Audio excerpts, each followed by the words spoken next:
अस्सलामुअलैकुम my social media family. उम्मीद करती हूँ कि आप सब लोग हिफ्ज़-ओ-अमान से होंगे, खुशबाश होंगे। चलिए जनाब शुरू करते हैं आज का धमाकेदार वीडियो। लेकिन उससे पहले मैं आपको सारे पॉइंट्स तो नहीं बता सकूंगी, लेकिन रन डाउन में दो तीन चीजें बता देती हूँ। इस वक्त ट्विटर के ऊपर महर बुखारी का टॉप ट्रेंड बना हुआ है। उनके बेहुदा और माजी की पुरानी पिक्चर्स को निकाल कर सामने लाया जा रहा है। उनके बिके हुए जो इंटरव्यूज हैं जिसमें वो मलिक रियाज के साथ डील करते दिखाई देती हैं, उनसे पैसे मांग रही हैं, उनसे रिश्वत मांग रही हैं। आपको पता है कि उनका पुराना एक इंटरव्यू काफी ज्यादा वायरल है सोशल मीडिया के ऊपर, काफी अरसे से यूट्यूब पे भी पड़ा हुआ है। लेकिन अब महर बुखारी ने ऐसा क्या कर दिया है कि पूरी PMLN जो है वो इस वक्त महर बुखारी को जो है वो बिकाऊ कह रही है, और उनका ट्विटर के ऊपर जो है वो टॉप ट्रेंड बना हुआ है। और मलिक रियाज ने उनको दोबारा से खरीदा है या नहीं खरीदा है, ऐसा क्यों हो रहा है, उनके खिलाफ क्यों टॉप ट्रेंड चलाया जा रहा है, उसके ऊपर तो मैं बात करूंगी। साथ ही आपको बताऊंगी कि राना सनाउल्लाह जो हैं वो छा गए हैं।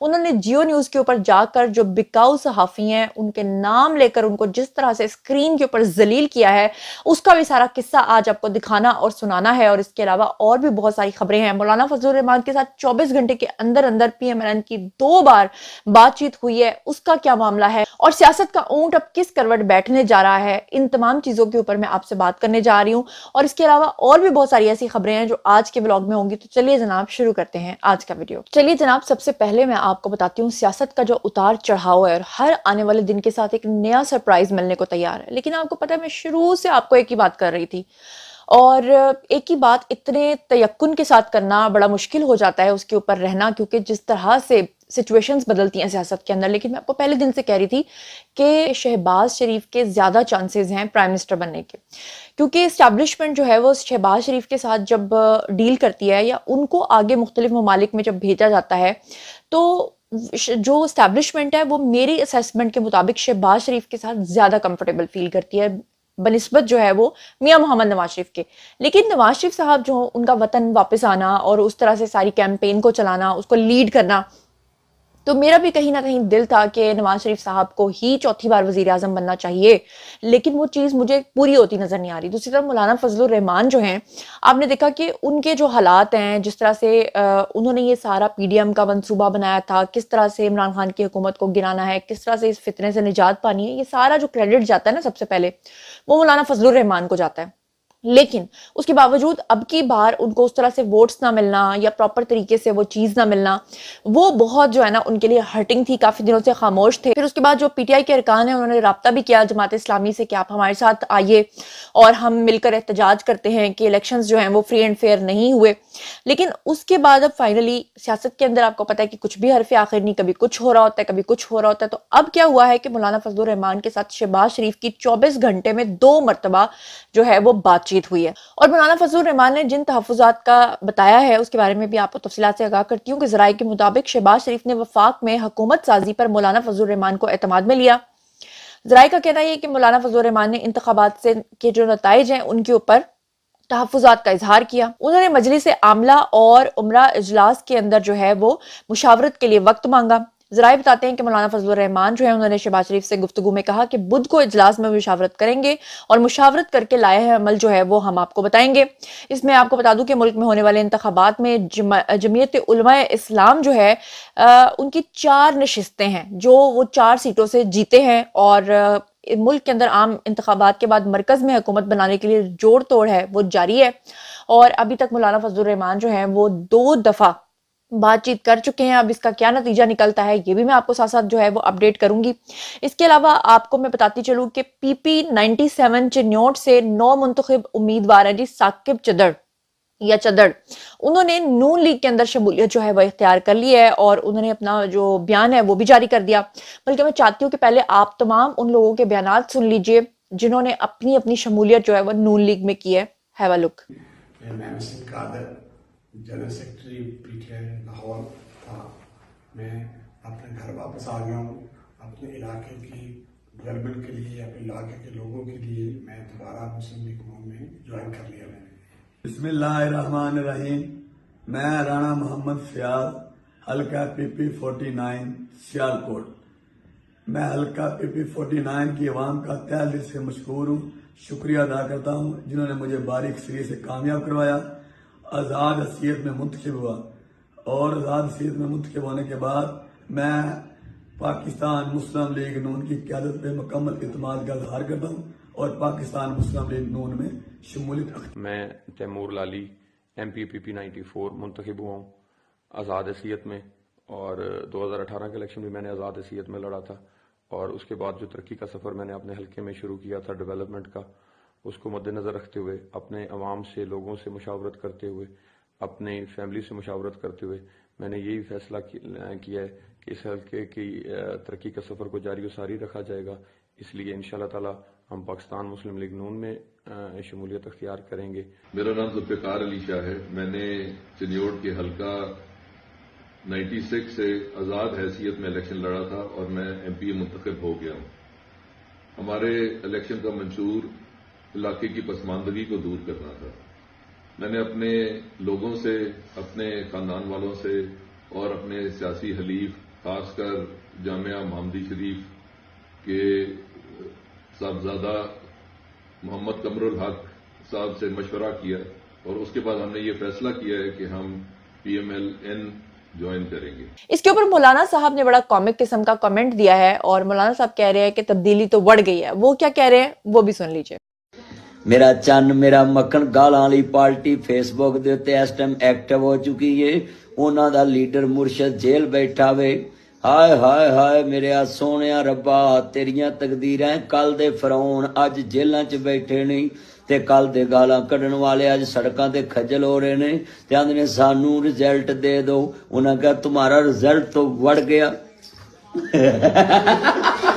यहाँ पर मैं आपको एक और खबर देती चलूं कि बिलावल और अमरीकी सफीर की मुलाकात हुई है और उन्होंने जो इस वक्त मुल्क के अंदर हालात चल रहे हैं उसके अकॉर्डिंगली जो है वो बिलावल के साथ तमाम जो गुफ्तो शनीद है वो उसके ऊपर की है, जो कि मेरी समझ से बाहर है। एक अमरीकी सफीर का बिलावल से मिलने का तो मुझे कोई तुक नजर नहीं आता। उसकी वजह यह है कि आप ये देख सकते हैं कि हुकूमत तो बनाने जा रही है PMLN, हाँ, लेकिन मखलूत हुकूमत जरूर है। मगर हाँ, ये भी कहा जा सकता है कि वजारत खारजा के ओहदे पर रहे हैं बिलावल, तो इसलिए हो सकता है कि वो सफीर होने की हैसियत से अच्छे ताल्लुकात हों, तो इस वजह से बिलावल से मिलने आ गए हों।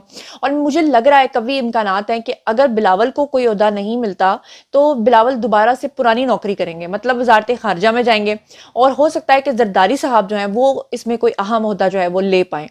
हालांकि जरदारी साहब ने इससे पहले जो है शहबाज शरीफ से ये भी कहा कि वजारत उज़्मा के लिए उनका जो बेटा है बिलावल वो अच्छा कैंडिडेट है, आप उसको वज़ीर आज़म बनाएं। लेकिन मैं आपको बता चुकी हूँ कि पहले से ये फैसला हो चुका है कि अगर प्राइम मिनिस्टर बनेगा तो वो नून लीग से बनेगा, यानी कि शहबाज शरीफ। अच्छा, इसके साथ ही मैं एक बात पे बहुत ही रंजीदा और बहुत ही दुखी हूँ, और वो तकलीफ मुझे किस बात की है कि हमारे जो लोग हैं उनका इंटेलेक्ट लेवल और उनकी जो अखलाकियात का जनाजा है ना वो बहुत बुरे तरीके से निकल गया है।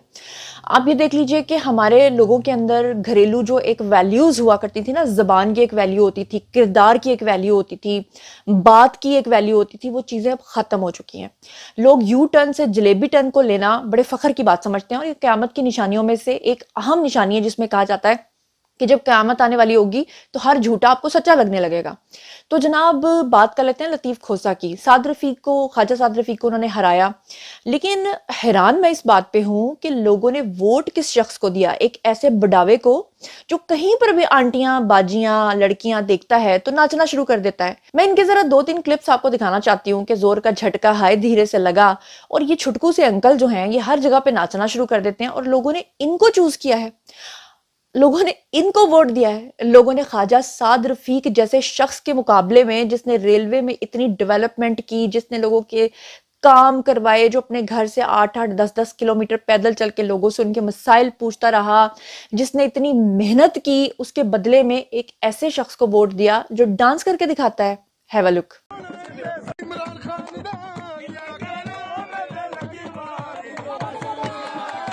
चलिए बात कर लेते हैं मेन इशू की।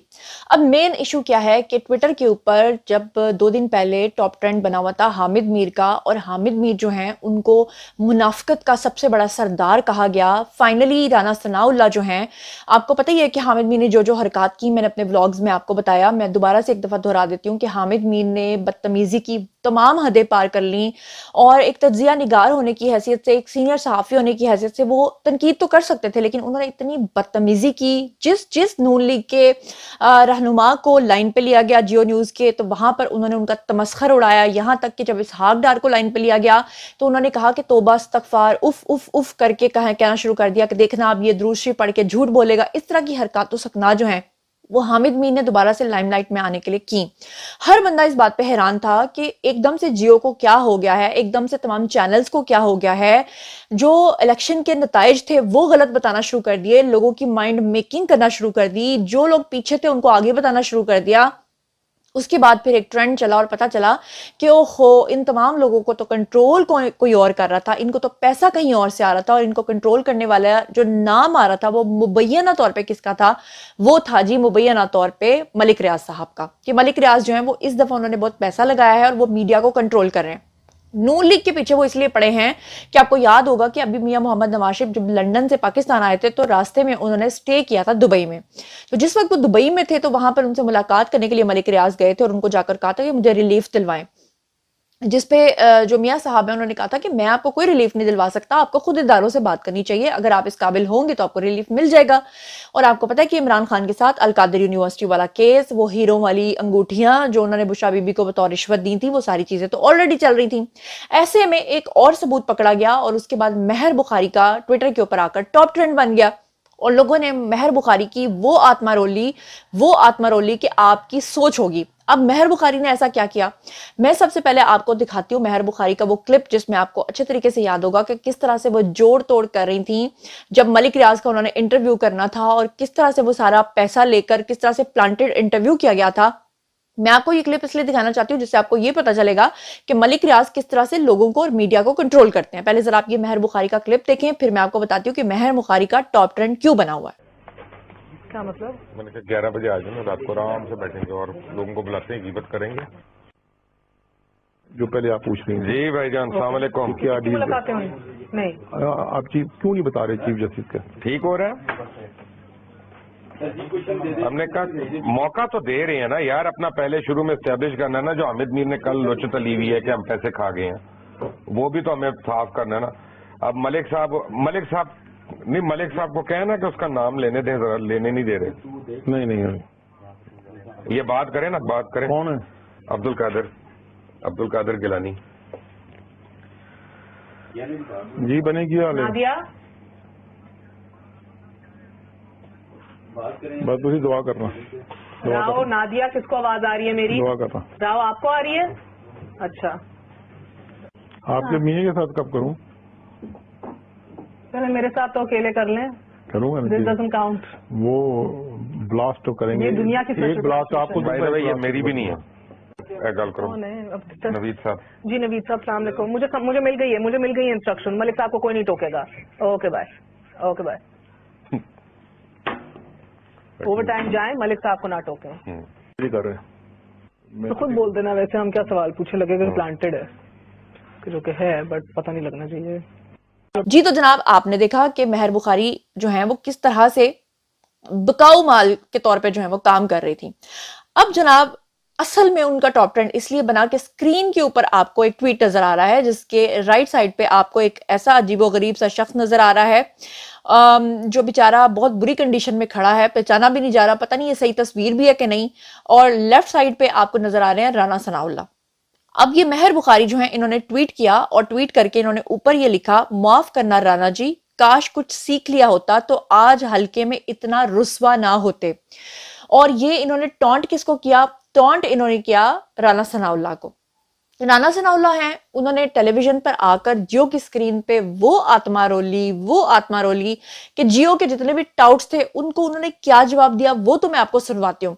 लेकिन उससे पहले मैं आपको ये बता दूं कि लोगों ने फिर जो PMLN के लवर्स थे या जो उनके सपोर्टर्स थे, उन्होंने आकर महर बुखारी की जो है ना अच्छी खासी आत्मा रोलना शुरू कर दी और सोशल मीडिया पर आकर महर बुखारी जो है उनकी पुरानी से पुरानी तस्वीरें निकाली। बहुत ही आपको पता है कि महर बुखारी अपनी जिंदगी में बोल्ड रही हैं, फॉरेनर्स के साथ अजीबो गरीब किस्म की हरकत और सकनात करते हुए उनकी पिक्चर्स हैं सोशल मीडिया के ऊपर ऑलरेडी। फिर उसके अंदर उन्होंने मतलब बड़े ही अजीबोगरीब किस्म के कपड़े पहने हुए हैं, उनकी अजीबोगरीब हरकतों सकनात की तस्वीरें लगा लगा के लोगों ने फिर उनको अच्छा खासा ट्रोल किया कि आप मोहतरमा जो हैं आप बिकी हुई हैं, आपको कंट्रोल कर रहा है मलिक रियाज। अच्छा, इसके ऊपर मैं आपको बताऊं कि राना सनाउल्लाह ने भी अपना रद्द-ए-अमल दिया। अब राना सनाउल्लाह ने जो है वो मेहर बुखारी को मुंह तोड़ जवाब दिया, और राना सनाउल्लाह पिछले 2 दिन से काफी ज्यादा सोशल मीडिया पर एक्टिव हैं, और हर वो सहाफी जो झूठ बोल रहा है उसको वो आते हैं अपनी वॉल पे और आकर उसको वहां पर शेयर करते हैं और साथ में सबूत लगा देते हैं, और उस एंकर की वहीं पे आत्मा रुल जाती है। अब मेहर बुखारी जो है उन्होंने दोबारा से एक ट्वीट किया और उन्होंने लिखा कि वुसअतुल्लाह खान ने क्या खूब कहा, वोट को ना सही खुद को ही इज्जत दे दो। ये उन्होंने टॉन्ट किया राना सनाउल्लाह को, जिसके बदले में राना सनाउल्लाह ने क्या किया कि इनका जो मलिक रियाज वाला क्लिप था जिसमें ये प्लांटेड इंटरव्यू कर रही थी, पैसे लेकर प्लॉट की रिश्वत लेकर वो लगाई और ऊपर लिखा राना साहब ने सही कहा है।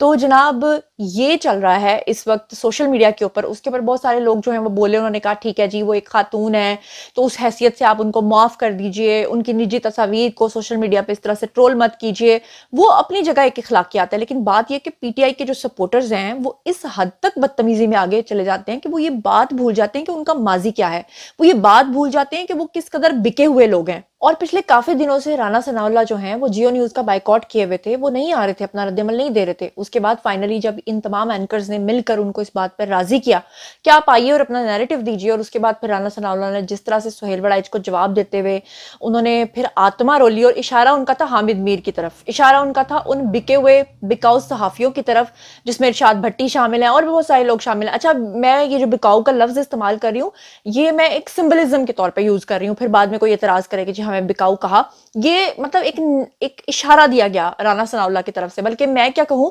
आप खुद सुन लीजिए कि राना सनाउल्लाह ने क्या कुछ कहा। Have a look. ये बड़ा सब अच्छी चीज ये है कि आप लोगों ने बड़ी मेहनत की है, बड़े अच्छे एनालिसिस किए हैं, और आपकी टीम जो थी यानी फील्ड में उसने आपको इंफॉर्मेशन दी है। बुरी चीज जो लगी है आपके पास एक दो लोग यानी तजजिया नगार और मुबस्सर के लेवल या के रूप में बैठे, जो उनके अंदर बुग़्ज़ था, जो अनाथ था, और जिस किस्म की उन्होंने गुफ्तगू की है, वो मैं समझता हूँ कि इस मनसब पे बंदे को बैठ के ऐसा नहीं करना चाहिए। बंदे को जाती बुग़्ज़ को या जाती पसंद नापसंद को ऐसे अल्फाज में, ऐसे जुमलों में बयान करना कि जो सुनने वाले के लिए इंतहाई तकलीफ का बायस हो, ऐसी मैं समझता हूँ कि आप अपनी प्राइवेट लाइफ में जो मर्जी कहें किसी को, जो आपका हक है, लेकिन जब आप इस मनसब पे बैठते। और उसके बाद जनाब फिर एक ना रुकने वाला, ना थमने वाला एक सिलसिला शुरू हुआ, और मुझे बड़ी खुशी हुई कि पीएमएलएन हमेशा से डिफेंसिव रही है। वो हमेशा से लोगों की बदतमीजी का जवाब बदतमीजी से नहीं देते, लेकिन मुझे लगता है कि बदतमीजी का जवाब अब इनको ईंट का जवाब पत्थर से नहीं बल्कि ईंट का जवाब बड़ी चट्टान से देना चाहिए। अब हुआ क्या कि जनाब ये इकरारुल हसन भी मैदान में कूदे, और ये मोहतरम तो पक्के यूथिये हैं, और इन्होंने तो मुझे धमकियां भी दी थी कि आप जो है ना वो इमरान खान के खिलाफ आपने ट्वीट किया है तो मैं आपको बदनाम करूंगा, मैं आपके बारे में ये बोलूंगा, मैं आपके बारे में वो बोलूंगा। तो मैंने कहा भाईजान आपने जो करना है आप कीजिए। और उसके बाद फिर ये दुम दबा के वहां से भाग गए थे, और फिर उसके बाद इन्होंने कुछ दिनों के लिए एक्टिंग की थी कि नून लीग के सपोर्टर हैं। मजेदार बात तो ये है, मतलब इन लोगों के ईमान इतने सस्ते हैं कि कभी ये राइट को डोल जाते हैं और कभी ये लेफ्ट को डोल जाते हैं।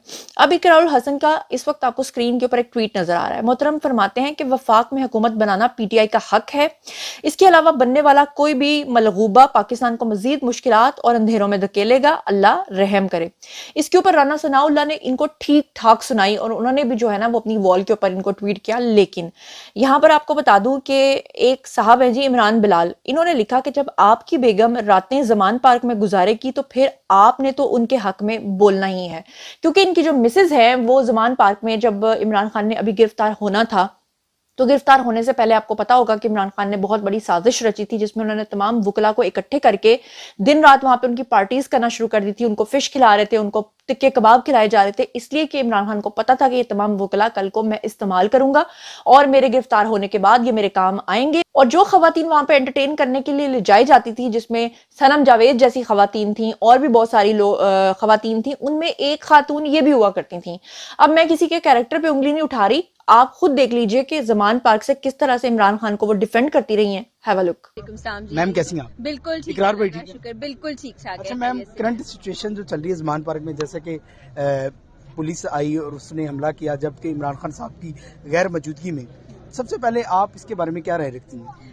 देखिए ये तो बहुत ही एक मैं कहती हूँ अल्फाज भी नहीं मिलेंगे जिस तरह से इसको मैं डिस्क्राइब कर सकूँ कि किस तरह की हरकत थी।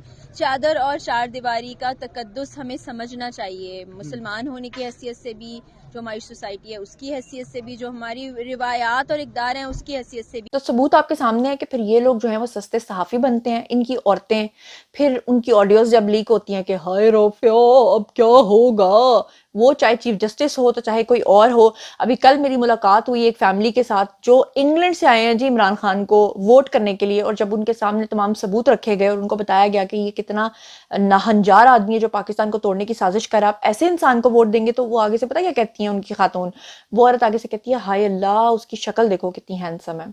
और मैंने भी आगे से कह दिया कि शक्ल देख के तो दिल करता है कि बाकायदा इसको स्त्री की जरूरत है। मतलब ये मेंटल लेवल है कि आप बता रहे हो कि आपके मुल्क को तोड़ा जा रहा है और एक इंसान इतनी बड़ी जो है वो साजिश कर रहा है, और आप कह रहे हो कि हाय वो कितना मैचो लगता है, हाय वो कितना, मतलब ये कौन सी आंटियां हैं? मुझे लगता है ये अपने वक्त की इंतहाई कैरेक्टर लेस आंटियां हैं जो अपने खामदों के सामने बैठकर जो है ना उनको कस्में देकर कह रही हैं कि आओ तुम भी इमरान खान को वोट दो क्योंकि वो हमें बहुत हैंडसम लगता है। अच्छा, ऐसे लोगों का इलाज जो है ना वो कैसे होना चाहिए वो मैं आपको बताती हूँ। पहले जरा आप ये साहब देखिए, ये शख्स मुल्क और अफवाज पाकिस्तान के ऊपर लानत भेज रहा है और ताल्लुक अपना बता रहा है जी पीटीआई से। जरा इसका क्लिप देखिए, उसके बाद मैं आपको बताती हूँ कि फिर इनका क्या इलाज हुआ। लाना तो इस निजाम पे, लाना तो ऐसे मुल्क पे, लाना तो ऐसे इदारों पे, लाना तो GHQ के ऐसे एहलकार जो वाशिंगटन के साथ मिले। कत्ल करना है कत्ल करें, हमारी रोजी रोटी हमारा नसीब हमारे अल्लाह के हाथ में, हम किसी फिरौन से डरते नहीं, हम इमरान खान के कारकुन हैं, हमारा बिलीव ला इलाहा इल्लल्लाह पे, हमारा बिलीव इय्याका नअबुदु व इय्याका नस्तईन। जी तो आपने देख लिया। अच्छा, इसके बाद आपको मैं दिखाती हूँ जनाब, ये एक बड़ा मजेदार क्लिप है और देखकर आपकी रूह खुश हो जाएगी। ये सैयद कौसर काजमी है जी, इन्होंने ट्वीट किया और इन्होंने कहा कि लंदन का शाह मीर छा गया, हमलावर यूथियों की दौड़ें लगवा दी। हुआ कुछ यूं कि ये शख्स जो है PMLN का सपोर्टर था, अपनी गाड़ी में जा रहा था, अपनी गार्ड्स के साथ जा रहा था, सामने से यूथी आते हैं, इसकी गाड़ी को घेरते हैं और वहां पर चोर चोर के नारे लगाना शुरू करते हैं। उसके बाद क्या होता है कि ये शख्स अपनी गाड़ी से उतरता है, अपने गार्ड से राइफल छीनता है और फिर वो ठकाठक जो वहां पर ठा ठा ठा ठा शुरू होती है, तो उसके बाद ये सारे यूथिये ऐसे भाग जाते हैं कि जैसे आपको पता है कि मेंढक बरसात के बाद भाग जाते हैं, और आपको पता है कि जैसे ये सारे जानवर जो हैं, खासतौर पर मेंढक जो है ये और मछलियां जिस तरह जमीन के अंदर चली जाती हैं ना, और फिर उसके बाद जब बरसात होती है तो बाहर निकलते हैं, तो इनके साथ भी वही हुआ कि बरसाती कीड़ों की तरह ये बाहर निकले हुए थे और फिर ये वहां से भाग गए।